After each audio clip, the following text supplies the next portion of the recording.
भारत की क्रिकेट की मिसाल देखें तो उन्होंने अपनी टेस्ट क्रिकेट को, अपनी फर्स्ट क्लास क्रिकेट को खिलाड़ियों के लिए जरूरी बना रखा है। तो आईपीएल के प्लेयर्स को, अपने इंडियन प्लेयर्स को दूसरी लीग्स खेलने की इजाजत नहीं देते, इसलिए उनके तमाम के तमाम प्लेयर्स जो हैं वो डोमेस्टिक क्रिकेट के लिए अवेलेबल होते हैं, जिसमें वो फर्स्ट क्लास क्रिकेट भी खेलते हैं, 50 ओवर्स क्रिकेट भी खेलते हैं और 20 ओवर्स की क्रिकेट भी खेलते हैं। एक एग्जांपल मैंने उस दिन भी दी थी, कोविड का टाइम था, शुभमन गिल और 4 लड़के पंजाब के युवराज सिंह के घर रहे 4 महीने, और 4 महीने घर रह के युवराज सिंह ने ट्रेन किया। He did not had a post, उसके पास कोई, उसको वो डर था कि मुझे पंजाब से कोई लड़का आता हुआ नहीं दिख रहा टीम के अंदर, सो मैं पंजाब के लिए काम करूंगा। यार हमें कुछ बैठ के सोचना चाहिए। हाँ। ये हमारे साथ क्या हो रहा है? हाँ। बदकिस्मती से पाकिस्तान के क्रिकेट पे खिलाड़ियों की किल्लत है, सलाहियत की किल्लत है। जो फैसला साज हैं पाकिस्तान के क्रिकेट के, वो एक दूसरे को नीचा दिखाने में, एक दूसरे के साथ अपनी रंजिशों को बराबर करने में लगे हुए हैं आज भी। एक क्रिकेटर ने क्या कभी बेड़ा उठाया? क्या कभी शोएब अख्तर ने सोचा कि मैं अपने बलबूते पे एक कैंप लगाऊंगा फास्ट बॉलर का, मैं निकाल के दूंगा अपने जैसा फास्ट बॉलर? क्या मोहम्मद यूसुफ ने कभी सोचा कि मैं कैंप लगाऊंगा और मैं मोहम्मद यूसुफ ढूंढ के दूंगा? क्या शाहिद आफरीदी ने सोचा ये? मैं लाला की तरफ आऊंगी, मैं लाला से भी पूछूं। गौतम गंभीर ऐसे उठ के ही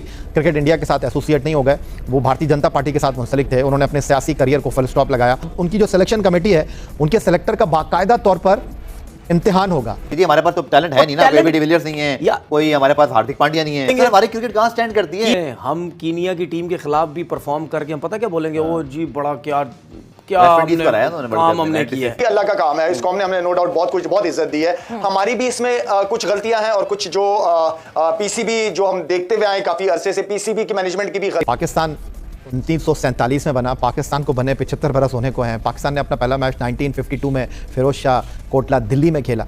तो पाकिस्तान की क्रिकेट का एक निज़ाम है, और जो भी क्रिकेट बोर्ड का सरबराह आता है, जो भी नया क्रिकेट बोर्ड आता है, वो कहता है कि जी अब क्रिकेट का निज़ाम बनेगा। भाई क्रिकेट का निज़ाम तो होना चाहिए ना, उसमें सिर्फ चॉप एंड चेंजेस होनी चाहिए। अगर हर क्रिकेट बोर्ड का सरबराह आके चीज़ों को नए सिरे से असर नौ बनाने की कोशिश करेगा तो क्रिकेट आपकी कभी तरक्की नहीं करेगी। तो हम तो वहीं घूम रहे हैं। सो आप अगर जब तक स्टेबिलिटी नहीं लाएंगे अपने उस निज़ाम में, आप मुझे बताएं कितने चेयरमैन चेंज हो गए बाकी क्रिकेट बोर्ड्स के? हमारे यहाँ तो ज़रा सी कोई चीज़ होती है, गवर्नमेंट चेंज होती है, 1.5 साल के बाद आपका चेयरमैन चेंज हो जाता है। इसी तरह वो आते ही अपने साथ जो बंदे लेकर आते हैं, क्योंकि बाहर बैठ के उनको एडवाइजर्स होते हैं, उनको अपनी टीम को लाके वहाँ बिठा देता है। सो ये इशूज़ है, इसलिए आपका निज़ाम नहीं बन सकता। भारत की क्रिकेट की मिसाल देखें तो उन्होंने अपनी टेस्ट क्रिकेट को, अपनी फर्स्ट क्लास क्रिकेट को खिलाड़ियों के लिए जरूरी बना रखा है। उनका अकाउंटेबिलिटी का जो सिस्टम है बहुत स्ट्रांग है।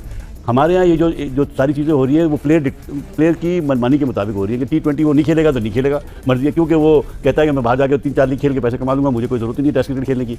ये कमजोरी है बोर्ड की। अच्छा फरमा रहे हैं आप, एहतसाबी अमल तो है ही नहीं। अभी आप गुज़िश्ता रोज़ की बात करें, जय शाह ने भारतीय क्रिकेट टीम के नए हेड कोच का ऐलान किया और उन्होंने कहा कि गौतम गंभीर जो हैं वो भारतीय टीम के नए हेड कोच होंगे। और गौतम गंभीर ऐसे उठ के ही क्रिकेट इंडिया के साथ एसोसिएट नहीं हो गए, वो भारतीय जनता पार्टी के साथ मुंसलिक थे, उन्होंने अपने सियासी करियर को फुल स्टॉप लगाया। वो IPL कोलकाता नाइट राइडर्स से खेल रहे थे, वो लखनऊ के कोच बने, फिर उसके बाद अब वो एक बार फिर क्रिकेट में सिस्टम के तहत दाखिल हो रहे हैं। हारून रशीद साहब, उसके बाद अब उनकी जो सिलेक्शन कमेटी है, उनके सेलेक्टर का बाकायदा तौर पर इम्तिहान होगा और उनका सिलेक्शन होगा बाकायदा तौर पर। लेकिन हमारी क्रिकेट में अगर हम बात करें, जो भी क्रिकेट बोर्ड का सरबराह तब्दील होता है वो अपनी मर्जी से किसी को भी चीफ सेलेक्टर लगा देता है, किसी को भी कोच लगा देता है, तो फिर निज़ाम तो नहीं हुआ। बिल्कुल आप सही कह रहे हैं। देखें यही वो प्रॉब्लम्स हैं जो कि पाकिस्तान क्रिकेट फेस कर रही है। आपने अभी IPL का जिक्र किया था कि सबसे बड़ा एडवांटेज ये है कि IPL तो एक बहुत बड़ा मेगा इवेंट है और आप देखें कि उसकी विंडो फिक्स्ड है। जो पाकिस्तान के साथ सबसे बड़ा प्रॉब्लम ये ना, हमारी विंडोज़ जो है ना वो आपकी कभी जनवरी में है तो कभी फरवरी में है तो कभी, और दूसरा IPL में दुनिया भर के क्यों होता है? नहीं मैं आपको बताऊं, इसलिए कि वो BCCI इतना स्ट्रांग है कि उसने ICC को कंपेल किया हुआ है कि जी हमारी इस विंडो को आप टच नहीं करेंगे।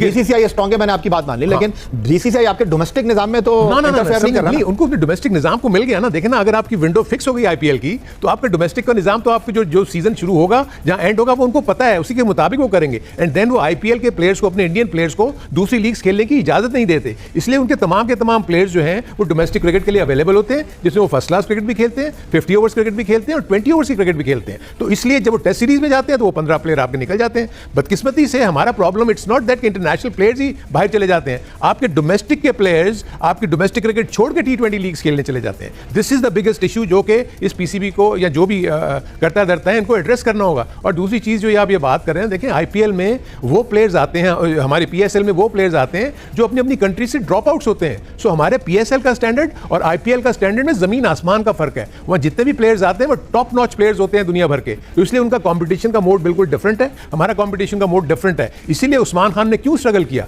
इसलिए कि वो जिस एनवायरनमेंट में खेल रहे थे, जब उससे 10 नॉच ऊपर जाना पड़ा तो वो फेल हो गए। आजम खान डोमेस्टिक में कर रहे थे, वहां जब गए तो वो फेल हो गए। सो ये वो इश्यूज है कि आपको क्वालिटी बढ़ानी होगी। में से हमारी नेशन का भी कसूर है, हमें अपने हीरोज का नहीं पता कि किसको हीरो बनाना है किसको नहीं। मेरा ख्याल है कि यहाँ भी हम मिस द ट्रिक करते हैं, हमारी कौम को नहीं आइडिया। इसीलिए देखें इंडिया अपने प्लेयर्स जो जेन्युइन प्लेयर होते हैं ना उनको हीरो मानते हैं। मैंने कभी नहीं देखा उन्होंने किसी वजह से किसी को, जो एबिलिटी जिस वजह से कोई पहचाना जाना चाहिए वो उससे पहचाना जाता है और उसकी वजह से उनकी वो लेगेसी चलती आ रही है। सुनील गावस्कर से लेकर सचिन तेंदुलकर, फिर जो उनके जितने भी प्लेयर, राहुल द्रविड़ है, लक्ष्मण है, गंगुली है, जो अभी तक आ रहे हैं, अभी सारे जेन्युइन प्लेयर आ रहे होते हैं। ठीक है। एक ये मेरी कौम का भी कसूर है इसमें। मैं हो सकता है मैं गलत हूँ, लेकिन मुझे यही लगता है हमारी कौम का भी कसूर है, प्लेयर्स का तो है ही है, कौम का भी है। मैं कौम के पॉइंट ऑफ व्यू से फिर बात करूंगी। देखिए, आपने सौरव गांगुली का नाम दिया, आपने सुनील गावस्कर का नाम लिया। सौरव गांगुली के साथ अभी पिछले टाइम फ्रेम में बीसीसीआई में जो सब कुछ हुआ, कहाँ देखा आपने कि वो टीवी पे बैठे और उन्होंने बीसीसीआई को बैश किया? कहीं भी नहीं। आप हमारे फॉर्मर क्रिकेटर्स की बात करते हैं, फॉर्मर क्रिकेटर्स ने क्या, हमने उनको हीरो नहीं बनाया या क्या उन्होंने टीवी पे आके अपनी रिस्पेक्ट खुद खो दी? मैं फिर सवाल आपकी तरफ फेंकती हूँ। किसने खो दी?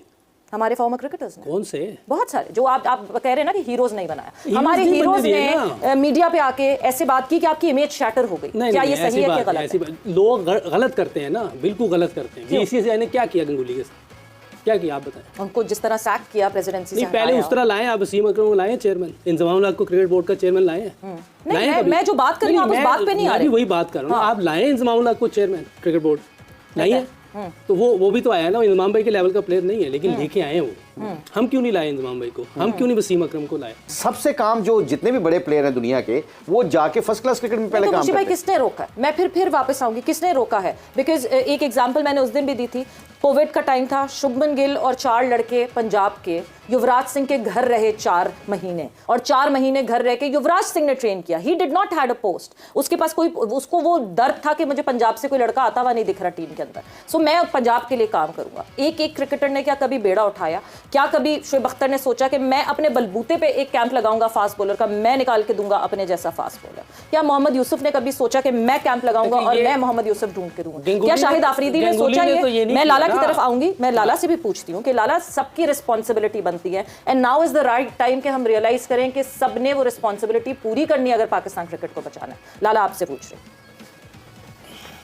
सवेरा, शुक्र अल्हम्दुलिल्लाह कि इज़्ज़त और ज़िल्लत अल्लाह ताला ने अपने हाथ में रखी है। लोगों के दिलों में इज़्ज़त डालने वाला सिर्फ अल्लाह है, और जिन्होंने कुछ किया है, जिन्होंने वाकई इस मुल्क के लिए कुछ किया है, किसी भी उसमें किया है, अल्लाह ताला ने, लोग इज़्ज़त देते हैं इस मुल्क में। सिर्फ यहाँ नहीं, पड़ोसियों मुल्कों में हर जगह उनकी इज़्ज़त होती है, जो ज़ाहिर बात है जो अच्छे परफॉर्मर होते तो ये अल्लाह का काम है। जय हिंद दोस्तों, स्वागत है आपका हिंदुस्तान की दहाड़ चैनल में। तो दोस्तों, जैसे कि अपने वीडियो में देखा, आइए जानते हैं वीडियो के बारे में।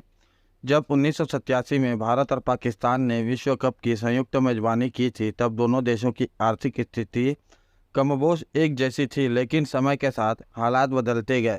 भारतीय क्रिकेट कंट्रोल बोर्ड आज की तारीख में दुनिया का सबसे ज़्यादा अमीर क्रिकेट बोर्ड है।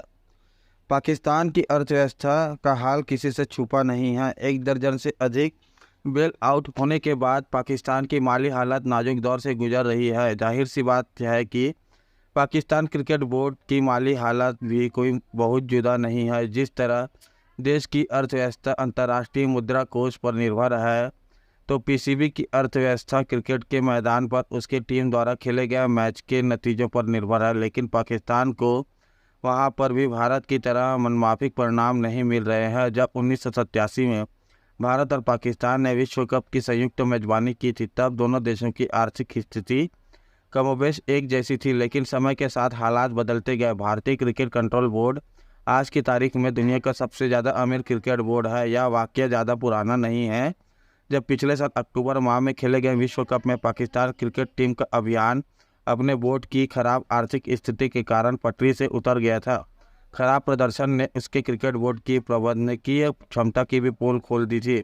क्रिकेट की दुनिया के सबसे बड़े टूर्नामेंट के दौरान उसके कई खिलाड़ियों ने दावा किया था कि उन्हें 5 महीने से कोई भुगतान नहीं मिला है। पाकिस्तान की विश्व कप यात्रा खिलाड़ियों के वेतन संबंधी विवादों और उनके केंद्रीय अनुबंधों में हो रही देरी से प्रभावित रही। जब टीम शुरुआती 6 में से 4 मैच हार गई, तो पाकिस्तान क्रिकेट बोर्ड ने खिलाड़ियों के साथ करार के लिए अनुबंध भारत भेजे, जहां विश्व कप खेला जा रहा था, लेकिन तब तक वहां बहुत देर हो गई थी।